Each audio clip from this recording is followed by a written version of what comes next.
যে আজকে যে আমরা বিএনপি সরকার আসার পর থেকে আমরা যে মাদকের বিরুদ্ধে যে জুড়ে দেওয়ার ঘোষণা করা হয়েছে, সেই লক্ষ্যে প্রত্যেকটি এলাকায় গ্রামে গঞ্জে প্রশাসনকে সাথে নিয়ে আমরা মাদকের বিরুদ্ধে জোরদার আন্দোলন শুরু করেছি।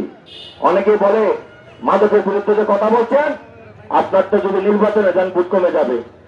অনেকে ভয়, কিন্তু এই ভয়ে অনেকে কথা বলে না, বলে কি ঠিক না? আমরা কি এই ভয় পাবো? আমরা সত্যের পথে আছি। কালোকে কালো বলতে হবে, সাদাকে সাদা বলতে হবে। তার এই লক্ষ্যে আগামীতে আগামী সকালটা আগামীকালের সকাল থেকেই যেন এই চাউয়ার ইউনিয়নে যারা মাদক খায় তাদেরকে বোঝাবেন, আর যারা মাদক বিক্রি করে তাদেরকে সময় দিবেন।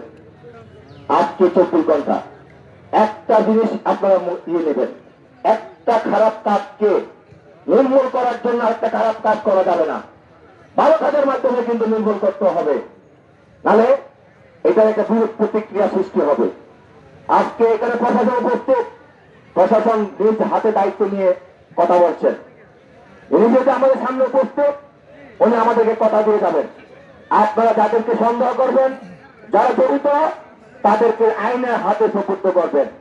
আপনাদের কাছে অনুরোধ, আইন নিজের হাতে তুলে নেবেন না, কখনোই আইন নিজের হাতে তুলে নেবেন না। তাই বেশি কিছু বলবো না, সিনিয়র নেতৃবৃন্দ অনেক কথা বলবেন। আপনাদের এই ঐক্যবদ্ধতা থেকে আমাদের শক্তি সঞ্চয় হয়েছে। তারা উপজেলা বিএনপির সকল সিনিয়র নেতৃবৃন্দ আজকে ঐক্যবদ্ধ, উপজেলাকে মাদক মুক্ত করার জন্য যা যা প্রয়োজন আমরা আপনাদের সঙ্গে আছি ইনশাল্লাহ। এই আশাবাদ ব্যক্ত করে আমি আমার সংক্ষিপ্ত বক্তব্য শেষ করলাম। আল্লাহ হাফেজ, ধন্যবাদ।